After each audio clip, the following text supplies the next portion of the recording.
남자는 지금 이 speedy 나를 알아봤다면 you're not silly Bang, bang, bang, 나를 나도 bang Chillin', chillin', yeah, every day I'm chillin', yeah 자유로운 Assalamualaikum warahmatullahi wabarakatuh. Perkenalkan, nama saya Ilma Prastika dari program studi Sosiologi Agama kelas C. Di sini saya akan melakukan wawancara untuk memenuhi tugas ujian tengah semester mata kuliah Psikologi Sosial. Di sini saya akan melakukan wawancara dengan tema komunikasi sosial dan bahasa. Maka saya meminta waktunya sebentar. Saya ingin melakukan wawancara terkait tentang komunikasi sosial dan bahasa. Apakah kakak berkenan untuk menjadi narasumber saya? Iya, saya berkenan. Baik, sebelumnya perkenalan terlebih dahulu. Nama kakak siapa? Nama saya Novika, Usia berapa? usianya 21 tahun. Baik, saat ini sedang menempuh pendidikan atau tidak? Iya, Oke, berkenankah saya menanyakan beberapa hal kepada kakak? iya, saya berkenan. Oke, kita mulai ya kak. Yang pertama, pertanyaannya, bagaimana kakak melihat peran bahasa dalam melakukan komunikasi sehari-hari? Menurut saya, bahasa itu sangat penting dalam komunikasi sehari-hari karena bahasa dapat digunakan untuk menyampaikan ide, perasaan, dan informasi. Selanjutnya, apakah kakak pernah mengalami kesulitan dalam berkomunikasi yang menggunakan bahasa yang berbeda? Iya, pernah. Karena bahasa yang saya temukan tidak hanya satu, contohnya bahasa daerah, dan saya sulit mengartikannya. Bagaimana cara kakak untuk mengatasi kesulitan tersebut? Saya mendengarkan dahulu orang yang berbicara, lalu menanyakan artinya. Baiklah, apakah menurut kakak lingkungan sekitar itu mempengaruhi penggunaan bahasa seseorang saat ini? Ya, lingkungan sekitar tentunya sangat berpengaruh karena bahasa ikut berperan dalam membentuk cara seseorang berbicara dan menggambar dan menggunakan bahasa. Selanjutnya, untuk saat ini ya, dalam dunia profesional, apakah keterampilan bahasa itu penting menurut kakak untuk mencapai kesuksesan?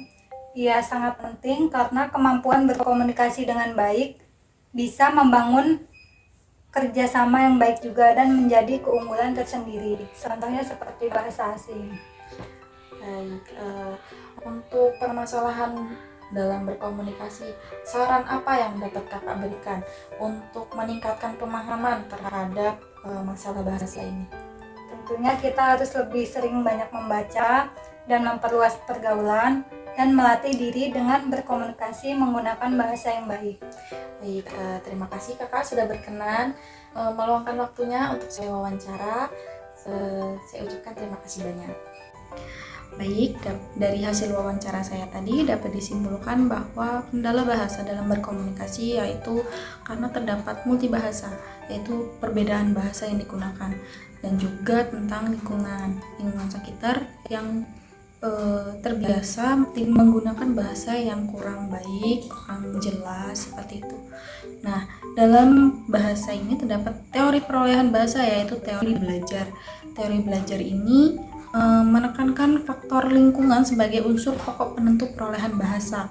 Faktor teori ini juga menjelaskan bahwa bahasa diperoleh anak melalui proses belajar secara behavioristik dalam suatu lingkungan kebudayaan tertentu. Jadi, untuk menggunakan bahasa yang baik dan jelas itu bisa melalui banyak membaca, memperluas pergaulan, melatih diri dengan berkomunikasi menggunakan bahasa yang baik dan benar. Karena bahasa yang baik dan benar, yang jelas, itu juga sangat penting dalam dunia profesional, apalagi dalam dunia bisnis seperti itu. Karena menggunakan bahasa melatih kita untuk memperluas dan menjadi keunggulan tersendiri seperti itu. Jadi bahasa yang baik dan benar itu bukan hanya kendalanya bukan hanya datang dari lingkungan pendidikan dan lingkungan sekitar, tapi dari keluarga juga bisa. Nah, untuk itu seseorang itu dianjurkan untuk memperluas pergaulan, untuk menambah wawasan mengenai bahasa. Baik, sekian yang dapat saya sampaikan. Mohon maaf apabila ada kesalahan. Wassalamualaikum warahmatullahi wabarakatuh.